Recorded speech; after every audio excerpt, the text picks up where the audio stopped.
Краткое содержание выпуска.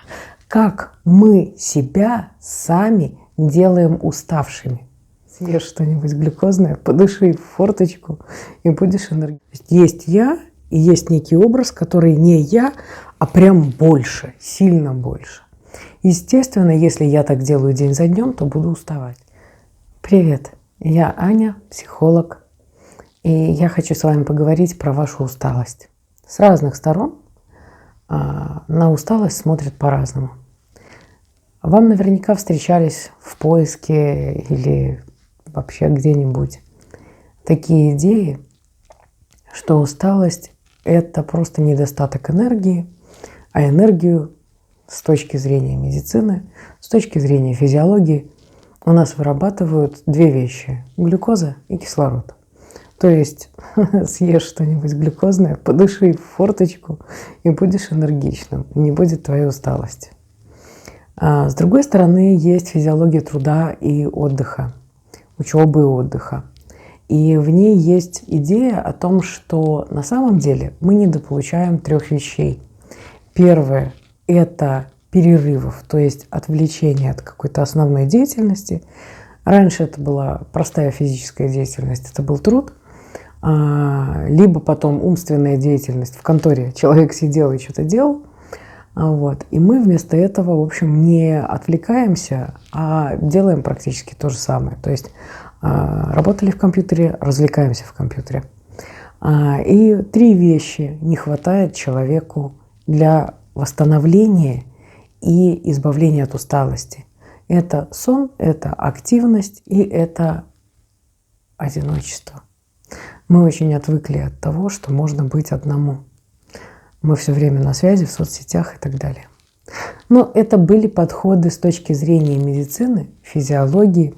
Есть еще с точки зрения психиатрии.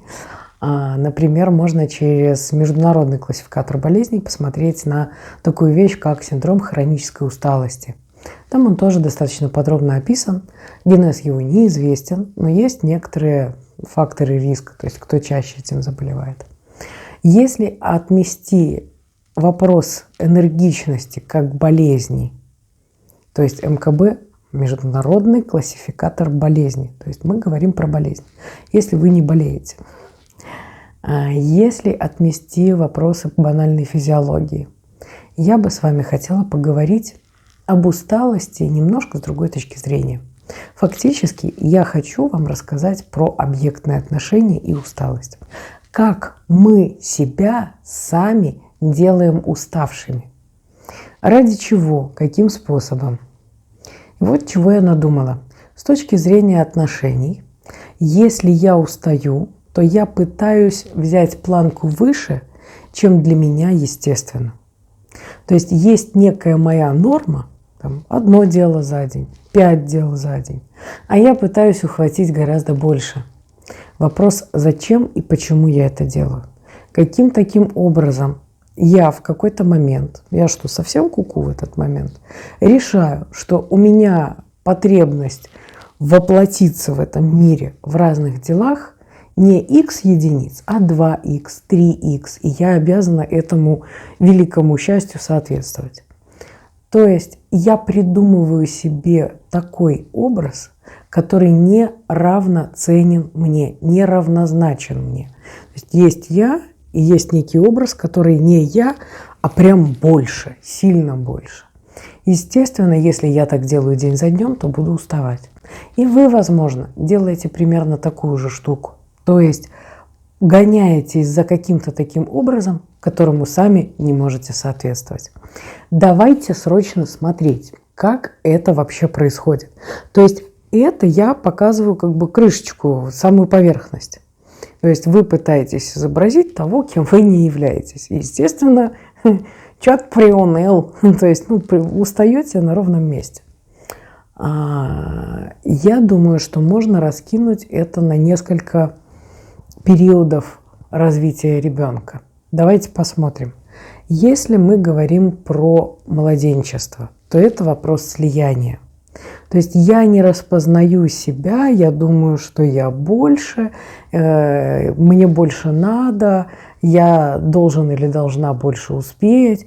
То есть я не замечаю, что на самом деле, без моих усилий мир не рухнет. Вообще, серьезно. И тогда, если выйти из этого благостного слияния, то можно обнаружить себя настоящего, такого, какой есть на самом деле. Второй опасный период – 2-3 года. Тот самый кризис 2-3 лет, когда ребятенок обнаруживает, что, оказывается, есть еще мама с ее желаниями. То есть мама – отдельный человек, отдельная личность. И он, этот ребятенок, тоже отдельная личность. И начинается противостояние. Мне кажется, что если человек из таких соображений заходит в чрезмерное делание, утомление себя, то у него есть базовое ощущение, что либо я что-то делаю, либо меня нет вообще. Либо я сделал вот прям сделал столько, что прям сложно не заметить, либо, если я делаю недостаточно, я исчезаю. Тогда другие, семья, партнер, ребенок, родитель, кто угодно, каким-то образом в фантазии этого человека, не доделавшего, не уставшего, не устал, не работал, вот, тогда другие замещают его. Если я делаю мало, если я не падаю от усталости, то меня нету.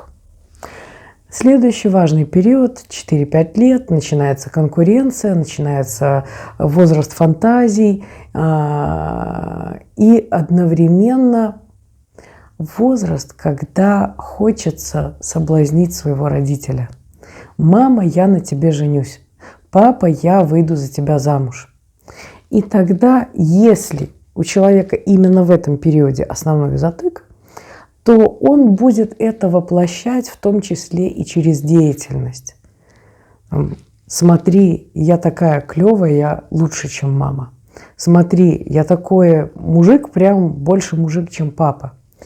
И человек, вырастая, может нести в себе этот заряд, что я все время должен доказывать, что у меня больше, чем у папы. И раз за разом, естественно, если я делаю больше, чем стоило бы, больше, чем мне физиологично или там допустимо, то я устаю и устаю хронически. И следующий возраст, как мне кажется, тоже очень значимый, это подростковый период. Во время подростковья человек вообще обретает индивидуальность в полном смысле этого слова. Я уникальный. И тогда как будто вот если вопрос скорее в этом периоде, то человек устает очень особенным образом. Ему надо быть сверхпродуктивным, ему надо показать себя во всей красе, доказать всем, что он личность, что он особенный, что он индивидуальность.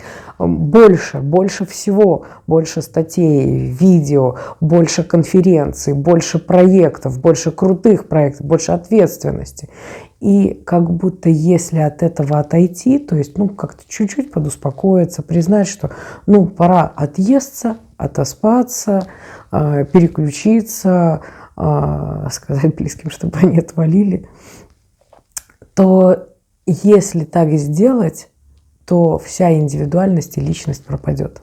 А для подростка это хуже смерти. Это социальная смерть, по сути. Отсутствие собственной личности. И тогда можно было бы сказать такому человеку, если он застрял в подростковье и себя регулярно устает, что, дорогой мой, может быть, если ты верил бы в себя, в то, что ты личность и индивидуальность, на самом деле, то тебе не пришлось бы это так рьяно и яростно доказывать. Может быть, если бы ты правда был личностью, то ты мог бы себе позволить отдохнуть. И тогда для человека в этом случае, в общем-то, челленджем становится не снова и снова накидывать себе каких-то социальных бонусов, фишек, зарабатывать их, а наконец-то позволить себе отдохнуть, научиться этому прекрасному навыку. Итак, моя идея в том, если вы устаете и не даете себе отдохнуть, и, казалось бы, нету особых причин, есть возможность распихать детей по мамкам, нянькам, бабкам, еще кому-нибудь. Есть возможность взять сик-дэй на работе. Есть, я не знаю, супруги, родные, близкие, которые готовы на время взять обязанности. И вы понимаете, что все равно вы не отдыхаете, все равно вы сталкиваетесь с этой своей усталостью, то посмотрите, из каких соображений, из какого глубинного процесса вы себя устаете. Подписывайтесь, ставьте лайк и напишите про свою усталость в комментариях.